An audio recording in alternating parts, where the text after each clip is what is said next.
España y los justos títulos de dominación de Indias. Se trata de los títulos con los que España pretendía justificar el dominio de aquellos territorios para incorporarlos a su patrimonio. Antecedentes históricos. La disputa existente entre los reinos de Castilla por un lado y el de Portugal por el otro, tal a la que se suscitara acerca del dominio de las Islas Canarias reclamadas por ambas potencias, fundamentalmente por la proyección que de su dominio pudiera derivarse respecto al derecho sobre el territorio africano que había sido reconocido especialmente por los portugueses. La cuestión tenía una importancia económica, pues la Guinea, ubicada en África, producía marfil, oro y esclavos. En el año 1454, poco menos de medio siglo antes del descubrimiento de América, el Papa Nicolás V, mediante la bula Romanus Pontifice, da el dominio del África a Portugal y en 1456, 2 años después, el Papa Calixto III daba el patronato eclesiástico del océano a la portuguesa Orden de Cristo. En 1465 comienzan las guerras civiles en España referidas a la sucesión de la corona, guerras en las que interviene el rey de Portugal, triunfando finalmente Isabel de Castilla, esposa de Fernando de Aragón. El Papa Sixto IV dicta la bula Aetemi Regis, que bendice el Tratado de Alcacobas de 1479 y de Toledo de 1480, que había puesto fin a la guerra y que concedía a Portugal el mar desde las Canarias para abajo contra la Guinea, pero nada se decía acerca del mar occidental. Se había considerado el Tratado de Alcacobas como un verdadero reparto de espacios oceánicos entre castellanos y portugueses. El derecho público de la época asignaba al sumo pontífice, como árbitro y defensor del orden universal, la facultad de disponer de los territorios ocupados por infieles para atribuirlos en plena soberanía a algún príncipe cristiano. Este poder había sido ejercido en muchas oportunidades, señalándose como ejemplo de la donación del reino de Jerusalén a Carlomagno, la concesión de la isla de Irlanda al rey de Inglaterra en 1155, las Islas Canarias a un rey español en 1344 y las costas de Guinea a los portugueses, como ya hemos referido. Dos teorías. El examen de los títulos de los reyes de Castilla y León a la dominación de Indias es un tema de gran significación jurídica. En su época alentó polémicas entre teólogos y jurisconsultos empeñados en la búsqueda de las razones para fundamentar la conquista. Estas teorías se refieren a cubrir dos aspectos fundamentales en el orden al derecho de Castilla a posicionarse de las tierras descubiertas. En primer lugar, Castilla deberá asegurar su dominio sobre las Indias con relación a los demás reinos cristianos de la época, y especialmente contra su rival en los mares, que es Portugal. En segundo lugar, deberá justificar su dominio respecto de los aborígenes y, muy especialmente, acerca de los medios que legítimamente podía emplear para incorporar esas tierras a su corona. En relación a asegurar su dominio, España invocará como título válido 1. Las bulas que rápidamente obtendrá el Papa Alejandro VI y que le otorgaba el señorío sobre tales tierras, a las que agregará las similares disposiciones pontificias dadas con anterioridad y a la que ya nos hemos referido. Segundo, a ellas le agregará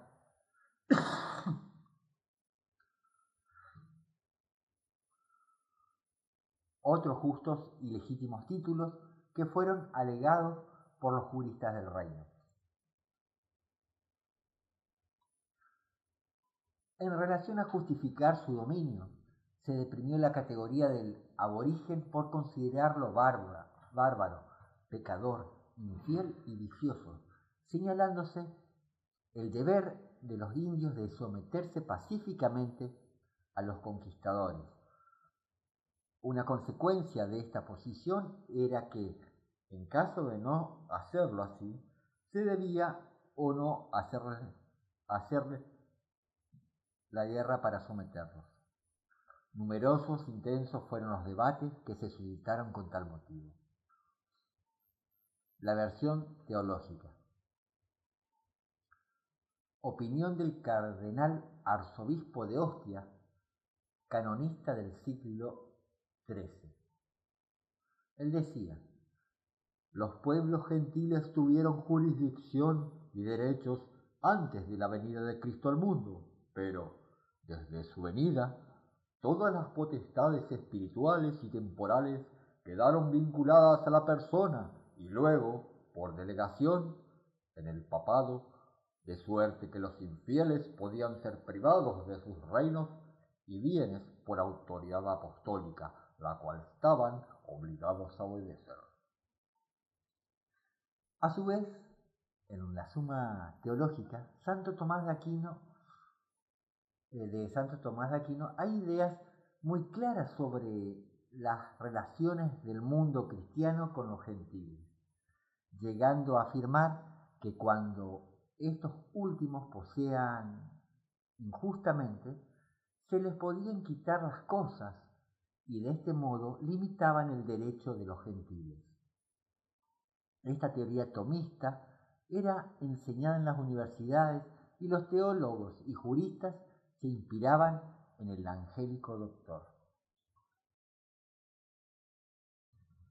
El principio general señalaba que Cristo, Hijo de Dios y Dios él mismo, eligió de entre sus apóstoles a San Pedro como ministro o pastor, dándole el poder de que lo que atares en la tierra, atados serán los cielos. Poder que se extendía a los sucesores, los romanos pontífices, para el engrandecimiento y dirección de su Iglesia universal, y en virtud de ese mandato podían repartir tierras en poder de los infieles para la propagación de la fe católica, correspondiendo a los príncipes descubrir lugares e informarse de sus gentes. De allí que la Iglesia ejercía aquella suprema jurisdicción, pudiendo los infieles ser despojados de sus tierras si no reconocían la fe católica. Se apoyaba esta teoría en expresiones de Jesucristo cuando decía a San Pedro: apacienta mis ovejas, o bien, al final de los tiempos se hará un solo rebaño bajo un solo pastor. Por ello, cuando Colón presentó su proyecto de viaje hacia el oeste de la mar Océano a la reina Isabel de Castilla, la Junta Real de Salamanca, a la que fue derivado el estudio, tuvo opiniones encontradas, pero finalmente prevaleció el criterio jurídico, considerando lícita la posibilidad de descubrir nuevas tierras al dirigirse en aquella dirección. Se señalaba que en el Tratado de Toledo, reconocido por una bula papal, se había convenido que Castilla renunciaba al océano, solamente para abajo de las Canarias contra Guinea, pero de ninguna manera quedaba obligada respecto al mar occidental de arriba de las Canarias, fuera de Guinea. O lo que es lo mismo, los reyes de Castilla eran señores de todo el océano al norte y al oeste de las islas Canarias. En el viaje de Colón se cuida muy bien de ultrapasar la zona portuguesa al sur. No obstante ello, al regreso de su primer viaje, el rey de Portugal formula formal protesta invocando los títulos emergentes de las bulas papales 1454 a 1456, que le habían dado soberanía sobre las costas africanas al sur del Cabo Bojador y accesoriamente el dominio del mar situado frente a esas costas y la soberanía sobre la isla Madeira, Azores y Cabo Verde.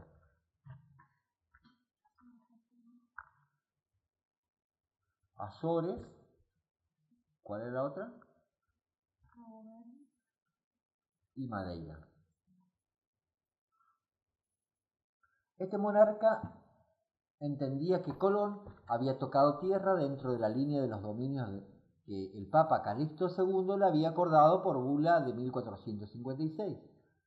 Cuando los reyes de Castilla y Aragón, Isabel y Fernando, toman conocimiento de la protesta, buscan una justificación, un título legal que le dé a Castilla el mar del norte y oeste de las Islas Canarias, y aprovechando la circunstancia de que ocupa el papado un aragonés con el nombre de Alejandro VI, reclaman de él su reconocimiento. Quieren poner al rey de Portugal ante el hecho consumado mediante una nueva bula que confirme los derechos españoles y al mismo tiempo sirva para quitarle una eventual interpretación favorable a Portugal de las anteriores bulas dictadas por los antecesores de la Silla Apostólica. Vamos a referirnos a las bulas papales. Empezamos con las bulas papales de 1493.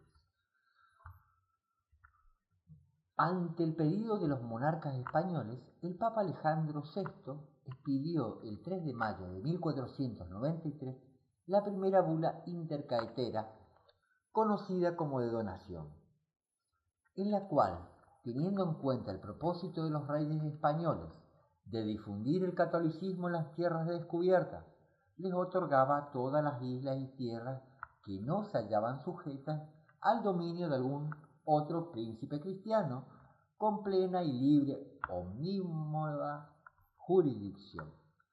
Pero si bien este documento dejaba a salvo el derecho que pudieran acreditar otros reyes, por el caso de Portugal, adolecía de una falla que era la falta de precisión geográfica para determinar con exactitud el alcance de cada una de las jurisdicciones.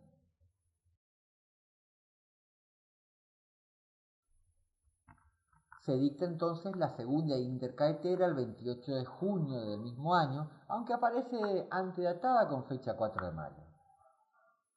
Cabe acotar que la primera intercaetera la tuvo reservada el monarca español sin darla a conocer, es decir, la tenía bajo la manga. Por esta nueva bula llamada de demarcación se determinaba que la donación a los reyes católicos era de las tierras que se encontraban al oeste de una línea imaginaria que corría de polo a polo, ubicada a 100 leguas al occidente de las islas Azores y de Cabo Verde. No se quitaba ni se debía quitar el derecho adquirido a ninguno que lo posea anteriormente.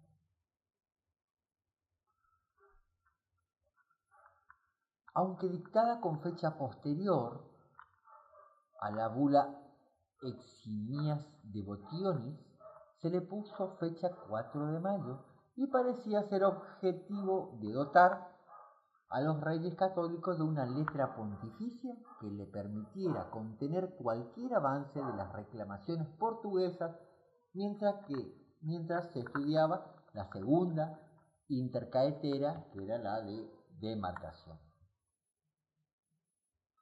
Como dice en su texto, se concede a los monarcas españoles y a sus herederos y sucesores las islas y tierras descubiertas o que se descubran, con todas y cada una de las gracias, privilegios, exenciones, libertades, facultades e indultos concedidos hasta hoy a los reyes de Portugal.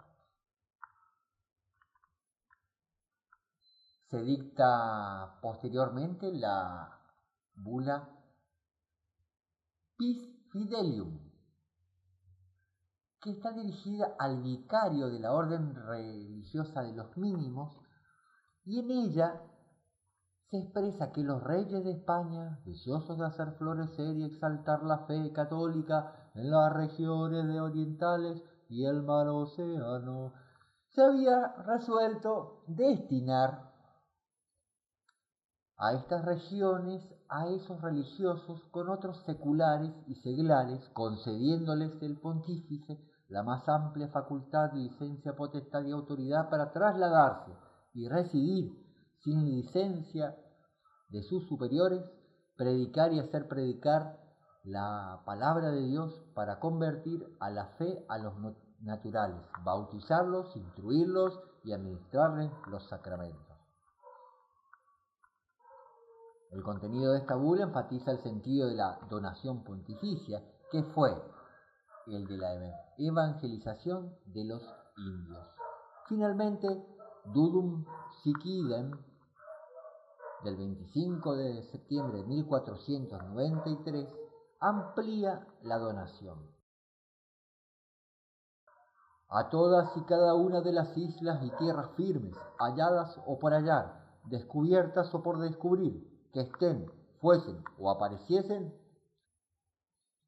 a los que navegan o marchen hacia occidente y aún el mediodía, bien se hallen en las regiones occidentales como en las orientales y existan en la India. La redacción de esta bula viene a demostrar que la línea de demarcación de Alejandro VI no fue un meridiano completo. Bases jurídicas de la bula de donación. Para una clara comprensión de las bases y naturalezas jurídicas en virtud de las cuales el Papa donaba las tierras a los reyes católicos, es menester tener presente dos circunstancias muy importantes. Las bulas no hacen donación del continente americano, como hoy lo conocemos, sino un mero relativamente insignificante de islas reconocidas por Colón en su primer viaje. La segunda cuestión, durante la Edad Media, en materia de derecho, se entendían los derivados del uso y la costumbre. Las bulas alejandrinas respondían a incuestionables antecedentes vaticanos, existiendo, como ya hemos dicho, muchas concesiones anteriores dadas por diferentes pontífices. Estas islas fueron concedidas a la soberanía castellana en el documento que analizamos, pero en el mismo no se explicaba cuál era la fuente del derecho bajo cuyas determinaciones pudo el papado hacer la concesión semejante. Necesario es reconocer que Alejandro VI, al otorgar las bulas de donación y demarcación, lo hizo como un acto propio de su soberanía, conforme a antecedentes de otorgamientos semejantes apoyados en la doctrina que veía en el Papa al verus imperatur. Si bien se afirma que las bulas respondían a una costumbre, a un derecho consuetudinario, esa costumbre tenía que haber surgido de un hecho primario, de carácter jurídico. Y tal hecho jurídico se trataría de una pretendida donación hecha por el emperador Constantino al Papa Silvestre y a sus sucesores, creando un derecho especial que fue aplicado en las donaciones de la isla Cerdeña, la de Irlanda y las Canarias, entre otras. La base jurídica invocada es que todas las islas son de derecho público y que éstas habrían sido donadas por el emperador Constantino al papado. Lo que interesa aquí dejar sentado es que este hecho dio origen a un principio de derecho público medieval que mantuvo viva como tradición vaticana la afirmación de la soberanía pontifical sobre las islas. De cualquier manera, con gran habilidad, el documento señala el hecho de que los reyes católicos, según la costumbre de sus progenitores, decidieron someter al Papa las islas y tierras descubiertas y sus habitantes y moradores, y convertirlos, por lo que aún en el supuesto de que las tales islas pudieran no ser consideradas entre las donadas por el emperador Constantino, si bien aplicaba la doctrina insular ya referida, declaraba que los reyes de España que la habían descubierto y poblado la habían colocado bajo su jurisdicción. La bula de donación no era por sí sola un título de dominio, sino un derecho a ocupar los nuevos territorios y ejercer soberanía sobre ellos, que para hacerlo efectivo requeriría la conquista y consiguiente ocupación por parte de los españoles. Así llegamos al Tratado de Tordesillas. El rey de Portugal no estuvo conforme con el sentido de las bulas papales, por lo cual presionó a España para arribar a un arreglo razonable, ya que no podía, como príncipe cristiano que era, cuestionar la decisión del romano pontífice. Se limitó entonces a reclamar acerca del agravio que constituía la línea fijada por la intercaetera de demarcación, señalando que los límites allí establecidos eran tan angostos que impedirían en lo futuro que pudiesen pasar sus navíos más adelante en sus excursiones hacia los territorios que por anteriores concesiones papales le habían sido otorgados, dadas las condiciones y características de la navegación y los vientos y mareas predominantes. A consecuencia, se firmó el Tratado de Tordesillas el 7 de junio de 1494, por el cual, de común acuerdo, se amplía la línea de demarcación y se fija a 370 leguas al oeste de las islas de Cabo Verde, quedando el hemisferio occidental en poder de Castilla y el oriental en el de Portugal. Ambas partes acuerdan además no realizar exploraciones en el sector atribuido a la otra y cederse las tierras que por casualidad descubriesen en él. Cabe mencionar que ambas potencias reconocen la línea demarcatoria trazada por el Papa, limitando su iniciativa solo a modificar la distancia, y por ello suplican al pontífice que confirme y apruebe esta capitulación, lo que es aprobado por el Vaticano. Sabido es que, a consecuencia de esta nueva traza, Portugal adquirirá derechos para hacer pie en América luego de las expediciones de Vicente Llanes Pinzón y de Álvarez Cabral. Como España y Portugal eran entonces las únicas naciones en aptitud de realizar empresas ultramarinas en gran escala, el Tratado de Tordesillas significó la más completa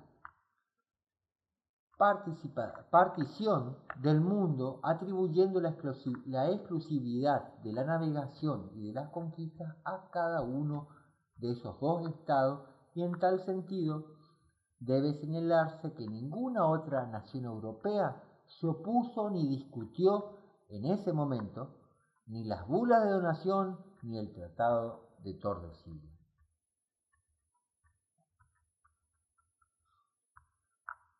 otros justos títulos invocados. Los reyes de Castilla reconocieron el supremo derecho del pontífice, pero legaron el propio derecho a la posesión de India fundados en otros títulos.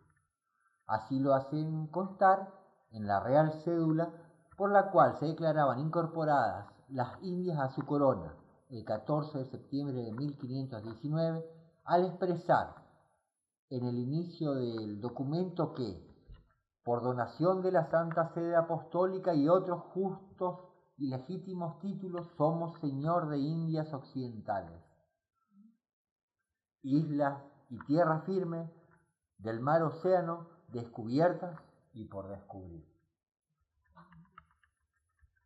Ello fue así, pues si bien en las primeras décadas posteriores al descubrimiento no se discutió la validez de las bulas como título de soberanía, a medida del transcurso del tiempo, la Santa Sede dejó de ser reconocida en su posición eminente dentro de la cristiandad, y después del Renacimiento y de la Reforma, sus actos atributivos de soberanía perdieron eficacia en un mundo que ya no respetaba la jerarquía del pontificado. Y entonces todas las naciones se creyeron autorizadas para navegar los mares y ocupar las tierras que Castilla había incorporado al mundo conocido. Primero fueron empresas privadas auspiciadas por sus soberanos, luego fueron los mismos estados los que instalaron en los que España, que se instalaron en los lugares que España no había conquistado, citándose en tal sentido a ingleses, franceses, holandeses, estos principalmente. A ellos irán agregando las polémicas suscitadas por los teólogos que cuestionaban aquel derecho emergente de la concesión pontificia desde el punto de vista de los indígenas que poblaron el continente americano. Surge la pregunta, ¿bastaba la donación pontificia para quitar sus tierras y destruir los señoríos políticos del nuevo continente? Este fue el interrogante que se planteó España en el siglo XVI,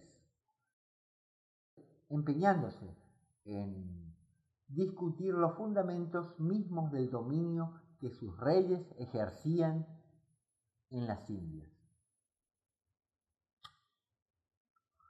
Analicemos primero los otros justos y legítimos títulos invocados por España, que en su mayoría fueron auspiciados por los juristas del reino, para luego entrar a considerar las objeciones que a ellos le harían los clérigos empeñados en buscar otra justificación sobre las bases y en mira fundamentalmente de la protección del indio frente a los avances de una explotación exagerada por parte de los conquistadores. La cuestión de la ocupación efectiva. Este es el título más contundente que los españoles tuvieron para oponer a los avances de las otras potencias. La ocupación territorial fue el título indiscutido e indiscutible que España tuvo frente a las demás naciones europeas para conservar su dominio en el Nuevo Mundo. Este título provenía del derecho romano que autorizaba al primer ocupante a adueñarse de las tierras deshabitadas, res nullius, y tuvo reconocimiento internacional. La propia España, pese a los títulos provenientes de la concesión pontificia, debió reconocer a otras potencias el dominio de territorios que aquellas llegaron a ocupar y conquistaban, aun cuando se hallaren dentro de las tierras concedidas por la autoridad papal. B. La cuestión del hecho del descubrimiento.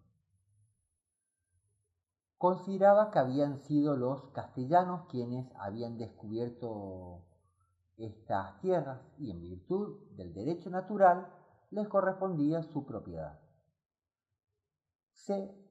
Títulos religiosos. Se señalaban muchos divinos impulsos, inspiraciones y revelaciones que habían incitado a los reyes católicos a realizar esa empresa, manifestándose esa voluntad divina en la felicidad y facilidad con que se llevó a cabo y por los muchos y sorprendentes milagros y apariciones. Se invocaba también la palabra divina a través de un versículo de Isaías o de las profecías de Isaías, según las cuales el nuevo orbe habría de ser convertido a Cristo por gente española, o por la significación del apellido del descubridor, Colón, que era igual a Columbus, que era igual a Paloma, que era igual a representación del Espíritu Santo.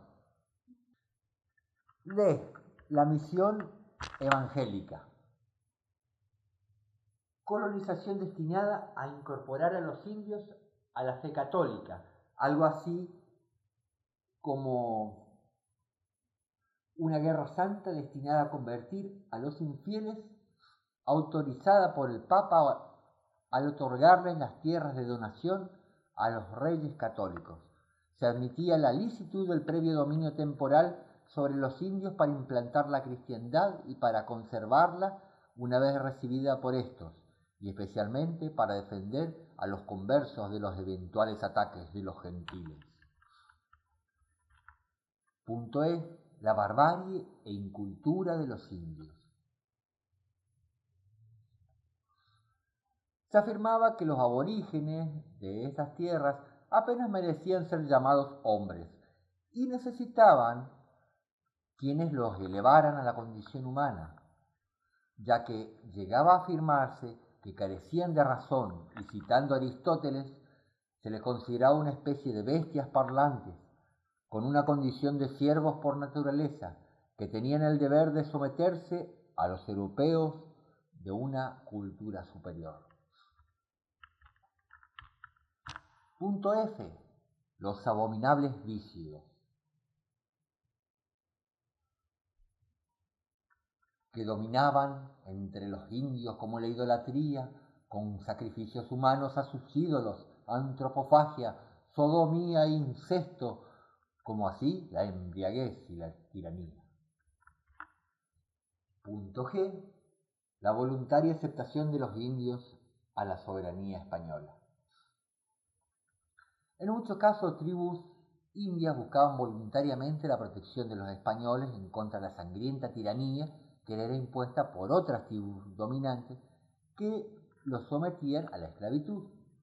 Sintetizando, en esta primera etapa del descubrimiento y conquista, los títulos alegados se fundaban en la exaltación de las jurisdicciones y valores locales de Occidente, como ser la autoridad temporal del Papa y la jurisdicción universal del emperador, o bien en deprimir la categoría del indio por considerarlo bárbaro, siervo por naturaleza, pecador, infiel y vicioso, por lo que de ello se concluía el deber de los naturales de someterse pacíficamente y que si no se sometían podían los españoles declararles la guerra.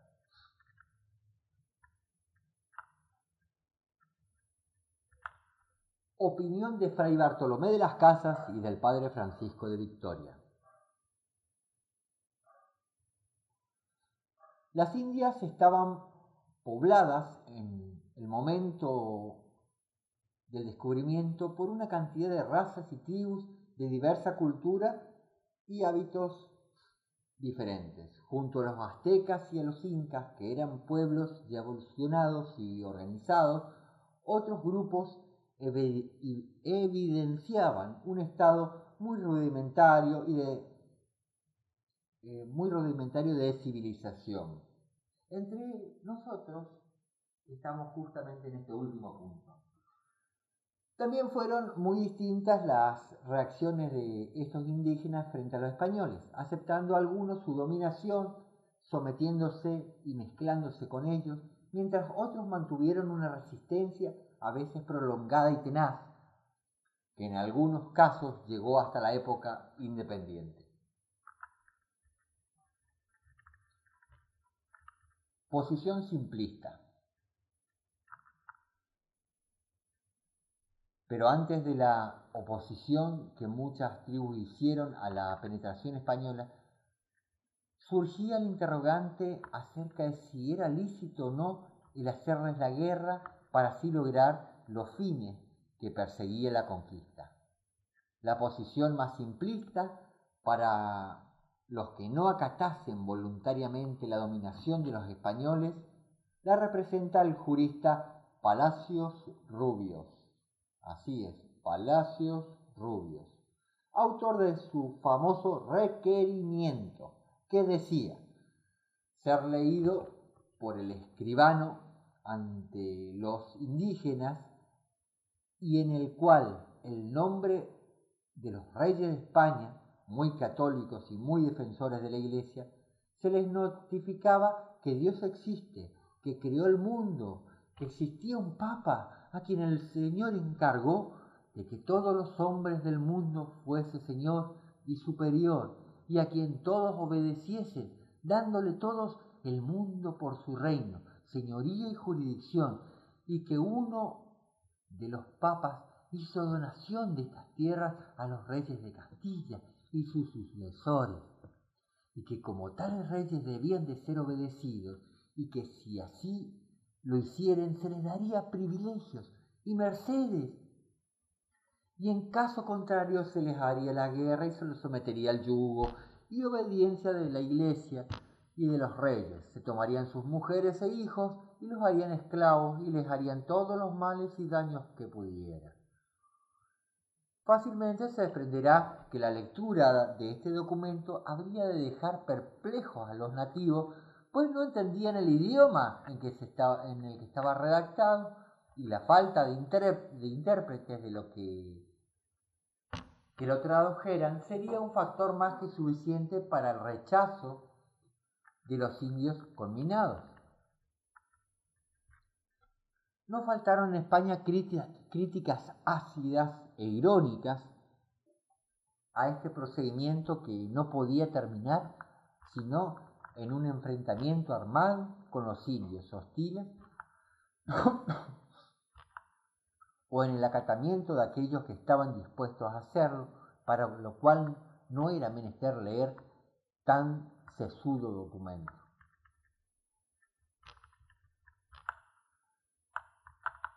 Posición de Bartolomé de las Casas.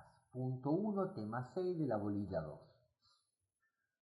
Cabe destacar que muchos teólogos de la época aceptaban la necesidad del previo dominio temporal sobre los indios, como medio lícito para implantar la cristiandad entre ellos. Y otros aceptaban la dominación temporal sobre los indios para conservar la religión cristiana una vez recibida por estos. El padre Bartolomé de las Casas desconoció el poder temporal invocado por el papado sobre los infieles para poder disponer de sus tierras, razón por la cual no podía sustraérselas, quitarles el dominio y entregarlo a otros príncipes. Solo se reconocía el poder temporal del papado en orden al logro de los fines espirituales que era su misión de cumplir, esto es, la evangelización de la orden. Aceptaba entonces que se pudiera atribuir determinadas jurisdicciones a los príncipes cristianos para cumplir ese fin evangélico, pero de ninguna manera para quitarles el señorío y dominio que sobre tales jurisdicciones ejercían sus legítimos propietarios, que eran los indios. Bartolomé de las Casas desde un principio se manifestó contrario a la conquista de América por la fuerza, rechazando totalmente ese medio para el cumplimiento de los fines apostólicos. Sostuvo firmemente la teoría general de la injusticia de la guerra contra los indios, porque no era un procedimiento lícito para convertirlos al cristianismo. En los casos en que la actitud de los indígenas ofreciera peligro para la integridad física de los conquistadores, estos debían limitarse a levantar fortalezas y desde allí iniciar el trato con ellos y poco a poco se fuese multiplicando la religión, ganando tierra por paz y amor y fundamentalmente dándoles el ejemplo de una vida mejor a la que llevaban. De las Casas condenó siempre las guerras contra los indios porque ellas eran violatorias de sus derechos naturales, pues sin haber ofendido eran agraviados y reducidos por la fuerza, porque no eran un medio lícito para atraer a nadie a la fe cristiana, porque tampoco lo podían ser para cumplir algún fin temporal o político, siempre de menor rango que el fin espiritual, y porque además faltaba autoridad en los reyes para declararlas y no existía justa causa. Terminemos diciendo que este sacerdote, gran defensor de los indios, sostenía que estos, como criaturas de Dios, participaban de los atributos humanos y que tenían, por lo tanto, uso de razón y que eran capaces de religión, de virtud y de vivir como hombres libres en sociedad civil y de tener propiedades, leyes, gobiernos legítimos, todo lo cual habían demostrado tener y usar antes de la llegada de los españoles.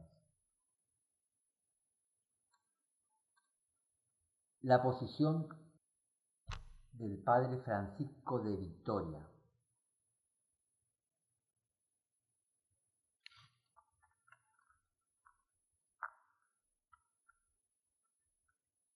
Este sacerdote estuvo de acuerdo con la posición de las Casas respecto a la potestad temporal del Papa, señalando que éste solo había concedido el cuidado de la predicación, conversión y protección general de los indios,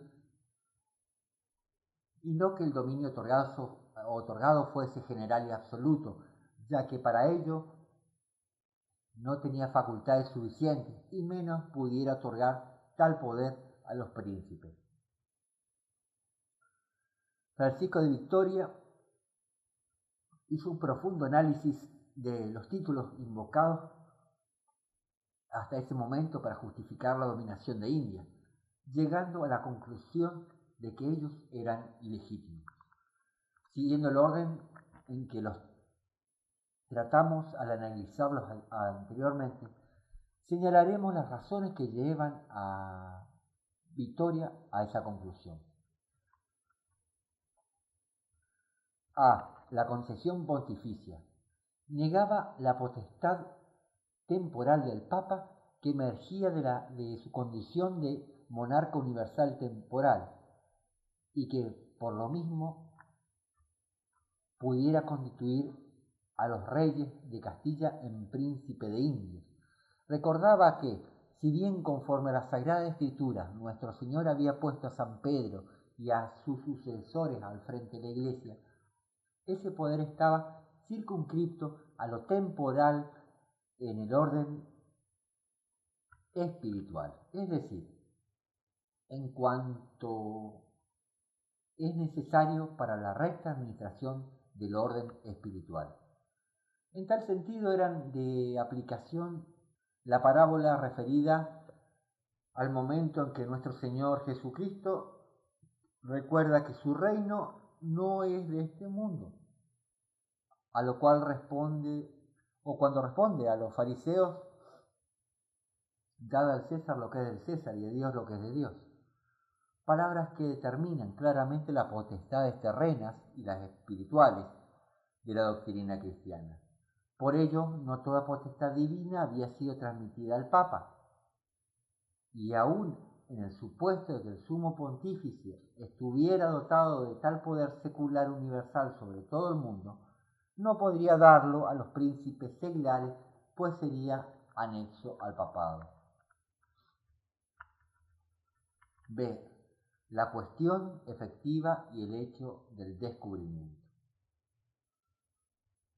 Sobre estos títulos, Vitoria decía que apoyaba el principio, hoy consagrado por el derecho de gente, del cual fue precursor de que si no es de nadie, no tiene dueño, debe concedérselo al ocupante.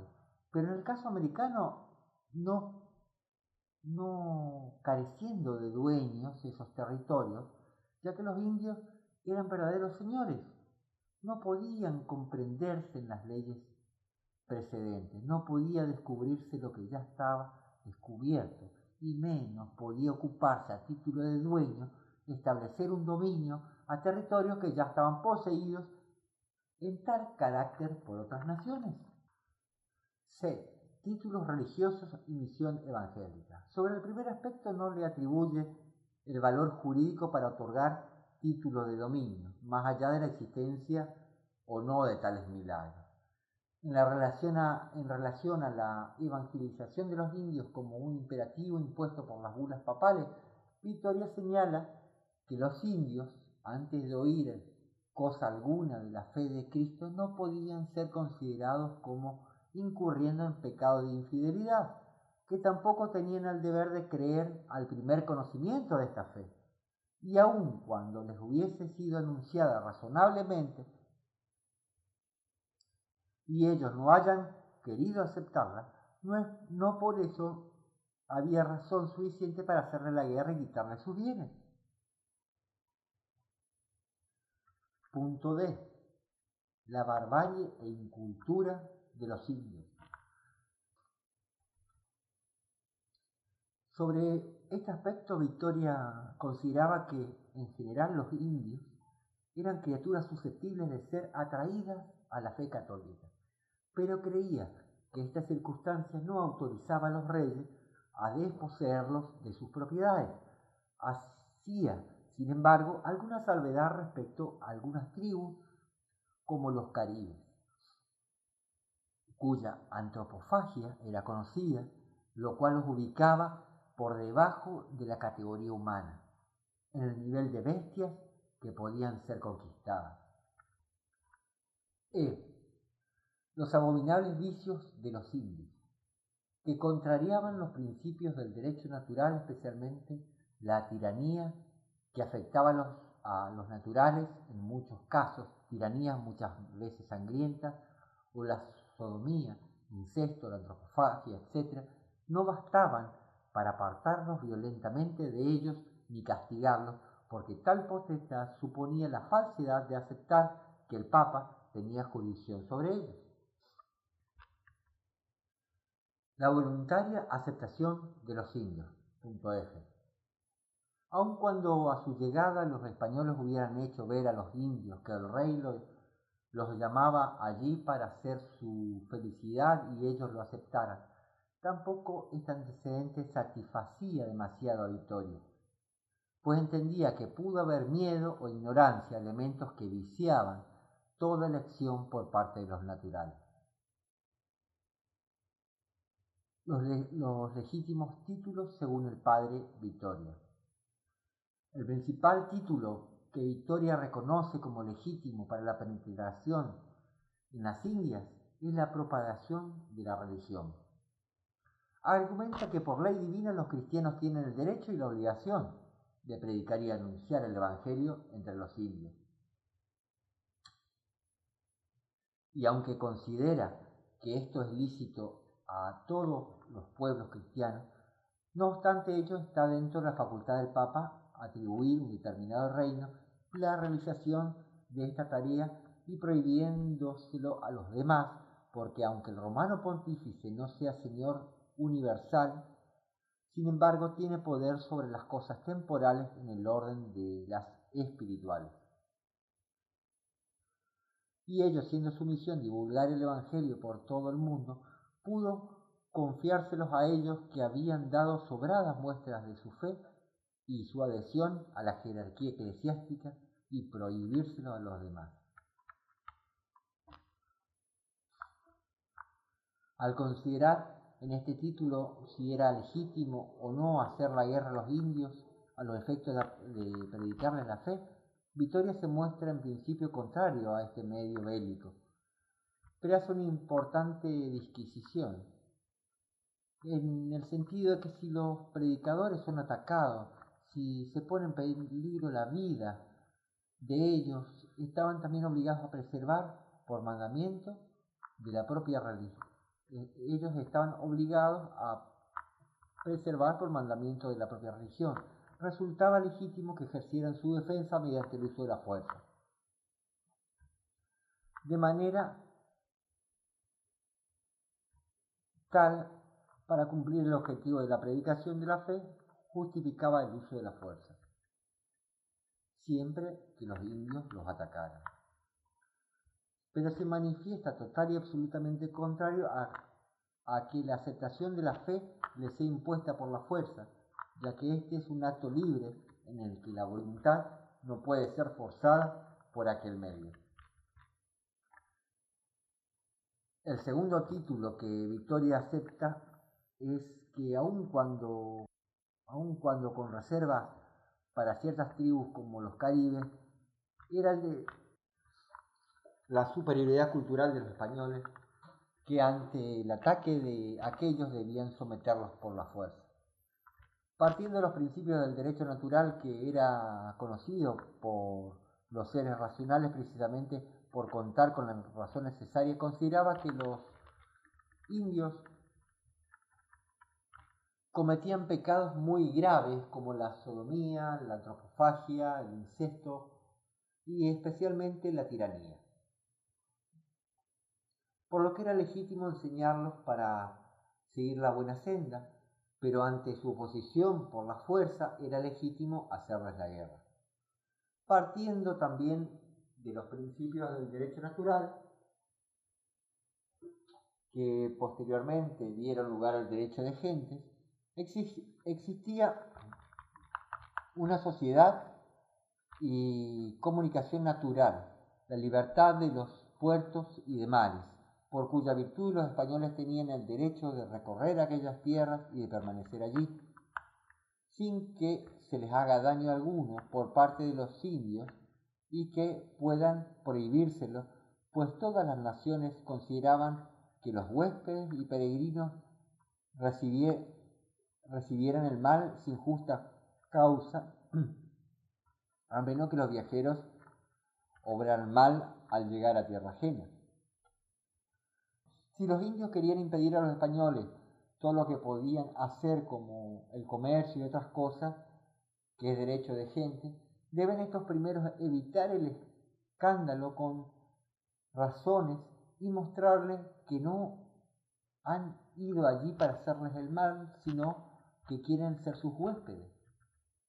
Pero si los indios no se aquietan, podían los españoles defenderse, porque es lícito rechazar por la fuerza con la fuerza. En consecuencia, si los españoles no podían conseguir seguridad de parte de los indios, sino ocupando sus ciudades y sometiéndoles, también esto le era lícito hacer. Francisco de Vitoria planteó el tema de la guerra indiana de la forma más conforme a la doctrina escolástica, superando en sus conclusiones a Bartolomé de las Casas. En el tema de la guerra para quien siempre ella era injusta, Vitoria no fue un impugnador ni defensor de la conquista, sino un autor de tipo considerativo que resolvía la injusticia de las guerras indianas según la conducta que observaban los indios. Si estos no violaban los derechos que el autor concedía a los españoles en torno a los títulos legítimos aceptados en su primera reelección, como ser el comercio, la predicación, etc., no había injuria y por lo tanto faltaba la causa justa para guerrearles.